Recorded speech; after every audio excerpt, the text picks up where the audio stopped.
At this particular point, wherever you see me, that's where you see the Moorish Science Academy.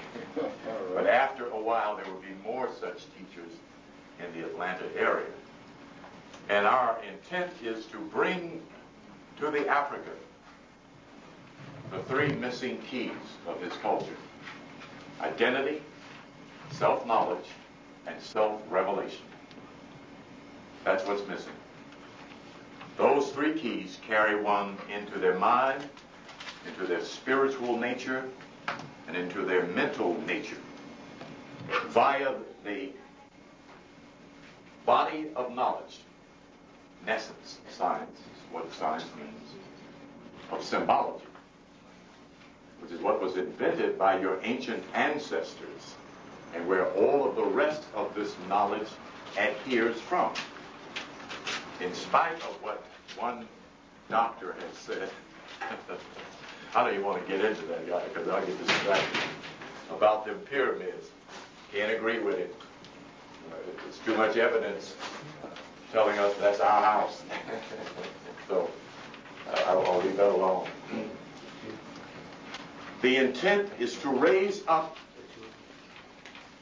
the true self, the higher self, as taught by the ancient masters and indicated to the Western Hemisphere through the Bible, that you are God. That's what Jesus taught. That is not what he preached. John chapter 10, verses 31 to 36 gives that indicator and is backed up or verified by Psalm 82, verses 5 and 10, verses 5 through 8.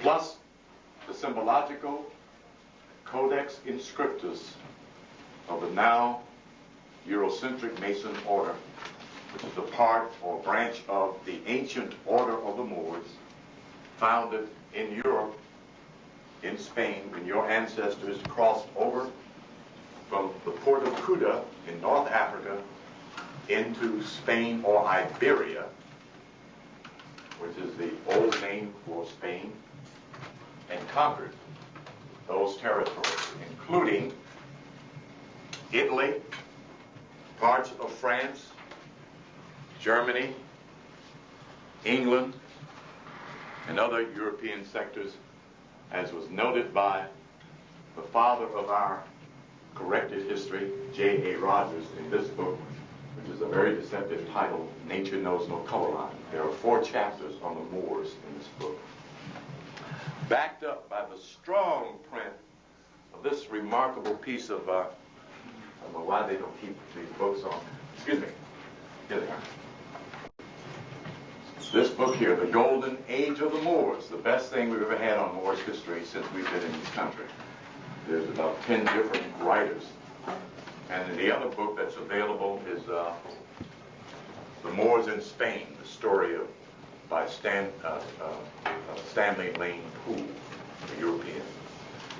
Most of the writers in this book are of African descent. I think there's one European, Dana Drew, has an article in there, but she seems to be more than fair in her assessment of true Moorish history. What's the purpose of having this kind of cultural input when we are becoming Africans and African Americans, when we've already been Jews, black Jews and black Hebrews, Rastafarians, Nubians? Did I leave anybody out? Black man, the original man. Well, get back again to the antiquity of the knowledge of self in terms of theorum.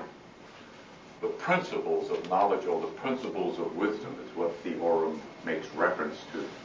Wise knowledge or wise statements. One attributed essentially to Jesus in the Christian Bible that can be found in the writings of the ancient Egyptian: man, know thyself, and to thine own self be true. Very important statement. Every Negro Christian in America should thoroughly understand the significance of that. Even with the small amount of information most black folks get at church. With that clearly understood, he would have inroads to spiritual unfoldment consciously. That doesn't mean that those in religions don't unfold. Many of them do. We're talking about conscious unfoldment, where you consciously take part in the development of your spiritual faculties, the awakening of your soul nature, and the opening of those faculties for the flowing out of the power of God. In this symbology, we have three specific areas to expound on, to teach and explain. The first of that body of knowledge is Sim, the ancient word for symbology. There's a hieroglyphic for it in the Africa, the mother of Western civilization, is depicted by Yosef ben Yochanan.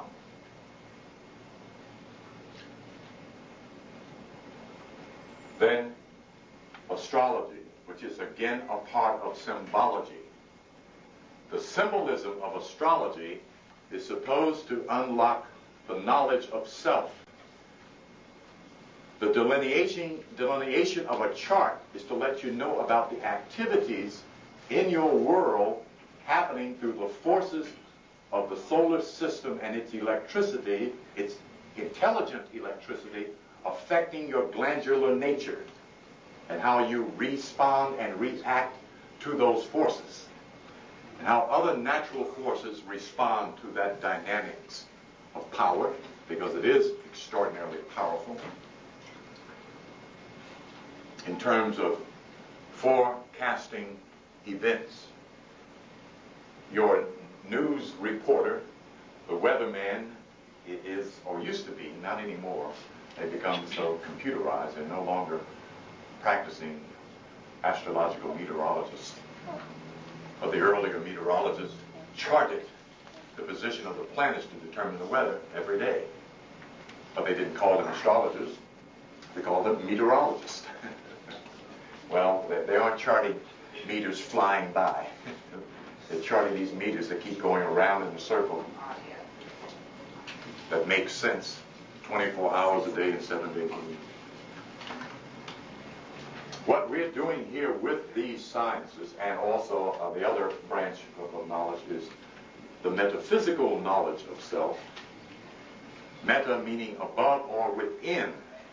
There really isn't anything above the physical.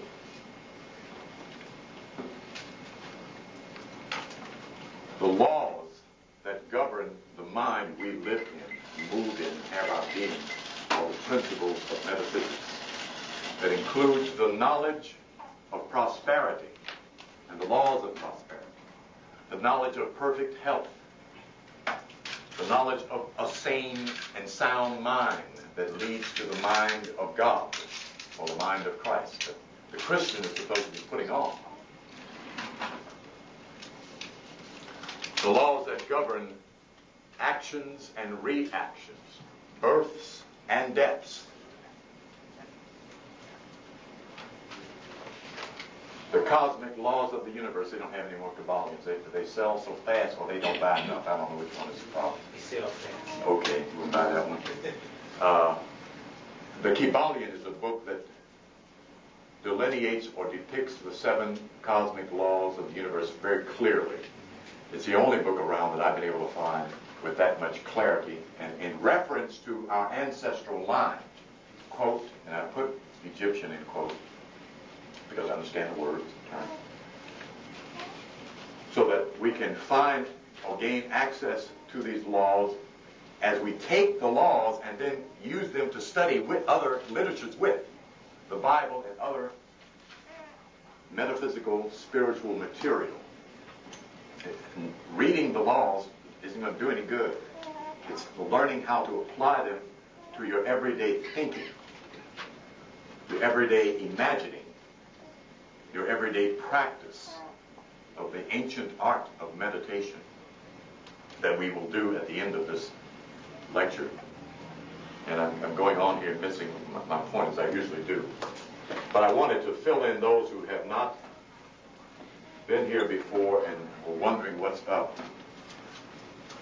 We are about the business of becoming G-O-D. Straight and simple.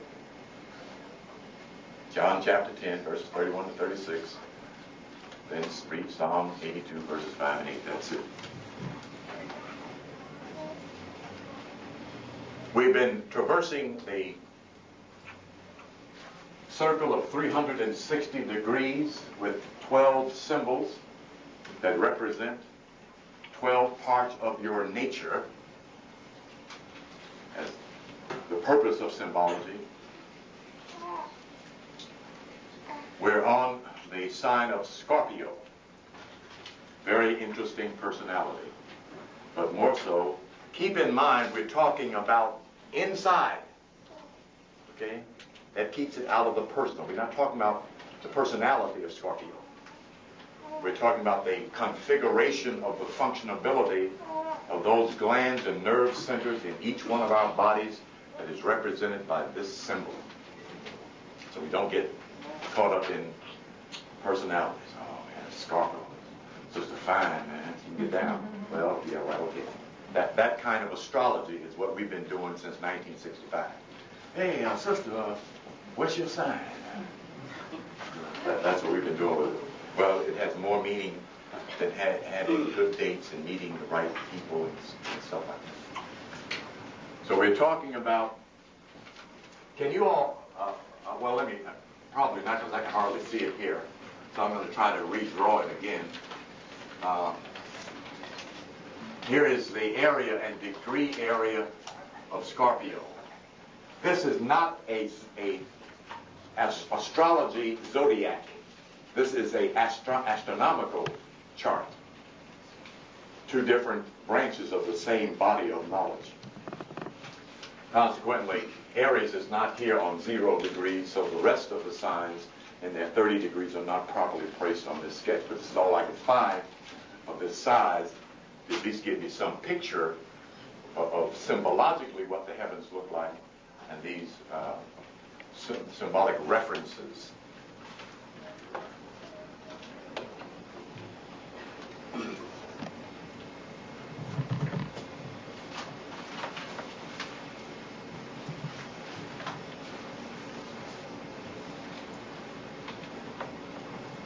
Let me see how it's got this designed here, because I'm going to do something with it that the rest of them didn't. So they mentioned it, but I guess they were a little bit embarrassed.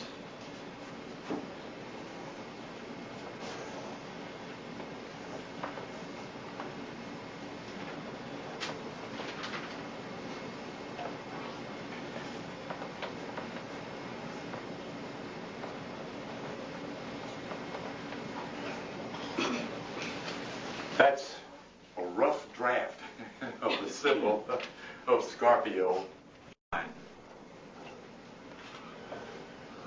That's the cartographic, not cartographic, the arc delineation of the letter of Scorpio. Now I want to read some things here on Scorpio before I get into that. The astrological motto of Scorpio is I desire. Major key in understanding our nature. Major key in understanding human nature. The word is desire. Okay, keep that in mind. A very big, huge word that either is a point of success or a point of real trouble. Desire. Okay. Let me open my notes first so I won't get lost here.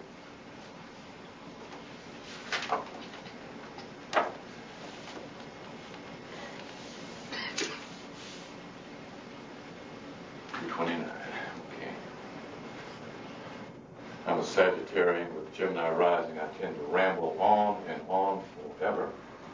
So I got to use some notes here to keep me somewhat in alignment with what I'm talking about and thinking about saying.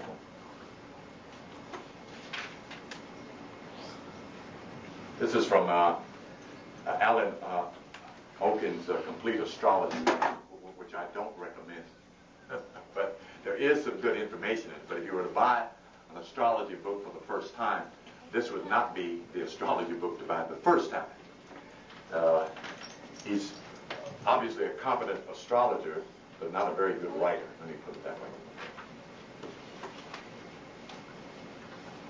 Oh, let me just point this out in case you do look through an astrology book and see this glyph. That's one of the glyphs of the planet Pluto that really governs or influences Scorpio. Most astrologers attribute the government ship to Scorpio as that of Aries, which is Mars. This planet was discovered in 1930, approximately around the same time that this Illuminati boy here in the Western Hemisphere was winding up a ball to throw at Japan, his atomic ball, which is part of the force that this mystical, mysterious planet governs. It is high energy, higher energy. Okay.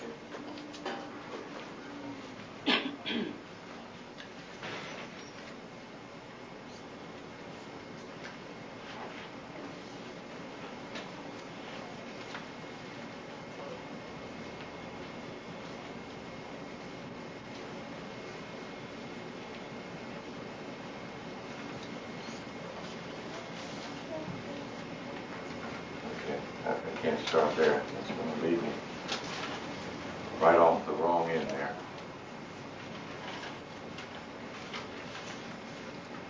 Try 123.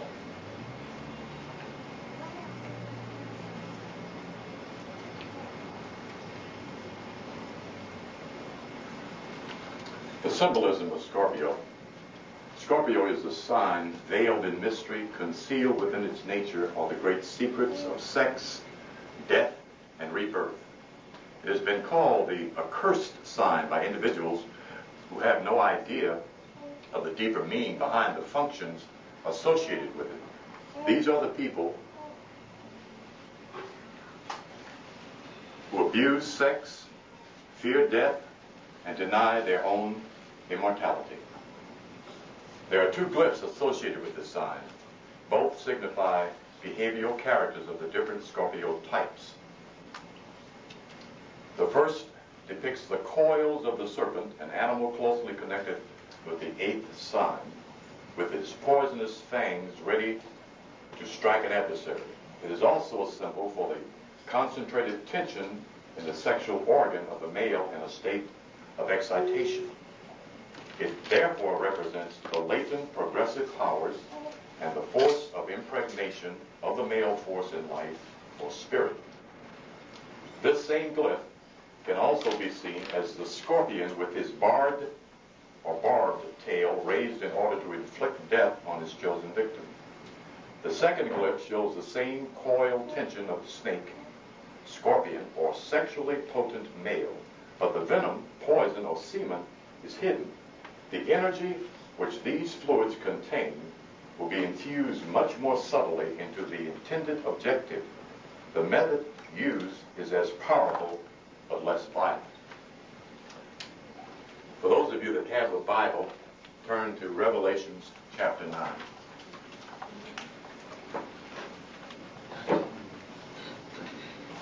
Don isn't here today, is she? Yeah. Okay. I brought the Bible. Oh, that's good. No problem.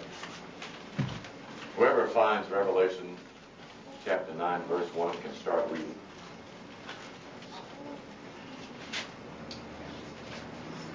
And the fifth angel sounded, and I saw a star fall from heaven unto earth. And to him was given the key of the bottomless pit. And he opened the bottomless pit, and there arose a smoke out of the pit, as the smoke of a great furnace. And the sun and the air were darkened by reason of the smoke of the pit. Okay, stop right there. Now let me pre-emphasize something here. Stay inside. Otherwise, Revelations will scare you to death. Okay? We're talking about symbolism. The entire book of Revelation is symbology. Nothing it's saying has relevance to the very object, person, place, or thing that's mentioned. It's about your nature and the nature of the universe and the nature of God, which is one and the same thing. Okay? Very important. In this particular chapter, from 1 to 11, is a tight-knit group of symbols that if you don't look with the right keys, you miss the whole significance of it, and it becomes something quite horrible in terms of monster and creature, okay, as we will see. Okay, as I mentioned in the earlier part of this segment of lectures, the verse that talks about taking the little book, the angel tells John to take the book and put it in his mouth and eat it. And it will be sweet in your mouth and bitter in your stomach. That's the book of Revelation, about inside, okay? To digest it. That it's about the inner man, the inner universe, the invisible God nature. Okay? That's one of the keys that explains where and from what point of view you're to read Revelations. That the Negro Christian ministry has yet to deal with as we move out into outer space. You know, and he's late on this. Okay. Now, the first key, reading carefully, and the fifth angel sounded, and I saw a star from heaven which had fallen. Okay, turning to the more polished Moors in here, what does star represent, my brother? Star? Star, yes. What does a star represent? Oh my God. Well, you're closer than old. You called me, I'm sorry. Well, how about you? Does it represent you? Yes, it does Okay, represent me. okay. Let's see, what can I erase this, and I'll get back to that. That is the symbol of man. Right. Stretch out. 5 points. Absolutely. Okay. That's you, and you have fallen down here. Descended is what fall means. You came down from a higher plane to a lower plane. Had fallen in the earth. You're now sitting in the earth, which is your body. Okay, so it's about you. Starts off telling you it's about you. Okay? All right. And I saw a star from heaven, which is what? Heaven is where? The crown created. All right, the mind, generally speaking, but specifically, you're correct. That's the new heaven you're looking for. It is the new mind.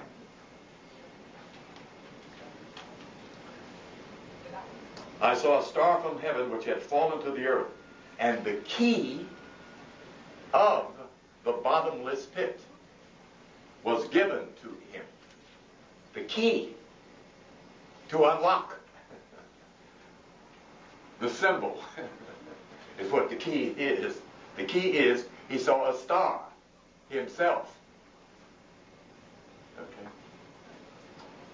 It's all coming from John. This is not Christ or Jesus. This is John's revelation. And the Christ within himself. Where's your revelation? Is the next question. Okay. And the key of the bottomless pit was given to him. The bottomless pit is the subconscious mind that goes on and on and on and on and on. That's the bottomless pit. Okay? Everybody's subconscious mind. We live in the subconscious mind of God. See? That's why all this foolishness going on down here. We're in the lower part of the mind of God. And he opened the bottomless pit, and smoke went up out of the pit. What is smoke? What's smoke? Pollution, did somebody say? All right, so the stuff is getting out of the way, right? All right, it's all right here. And smoke went up out of the pit, like the smoke of a great furnace, and the sun and the air were darkened by the smoke of the pit. And out of the smoke came forth locusts. Okay. Now, I'm trying to draw here a reasonable facsimile of one of these little creatures.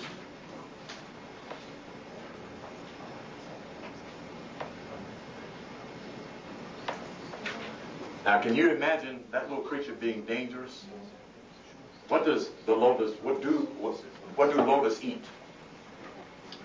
What did they eat up in Salt Lake City when they came up there when The wheat out there. they ate up everything, didn't they? They ate up all the trees, all the grass, all the wheat, ate up all the crop. Okay, now, here's the key, that it's not talking about locusts. Okay, it's right here in the same chapter.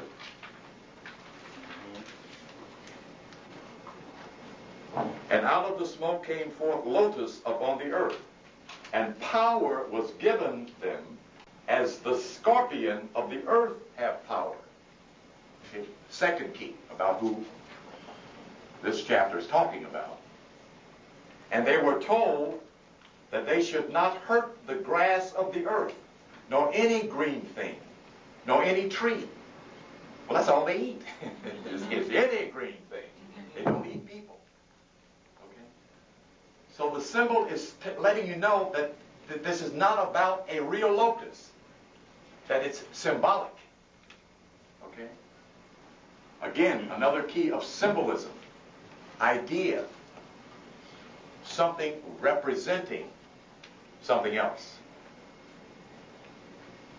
The African's definitive for symbolism, or sim, is the drawing of an image, of a representation of an image on the ground. That's the original concept of symbology. That image on the ground is also depictable as an image on a papyri or on the wall or written in any form, and that's what essentially symbolism is, the drawing of something representing something. Very, very major key to get this tight-knit group of symbols that are so smoothly woven. You're reading it, you just go right past what they're saying, okay, even though it gets to be pretty obvious.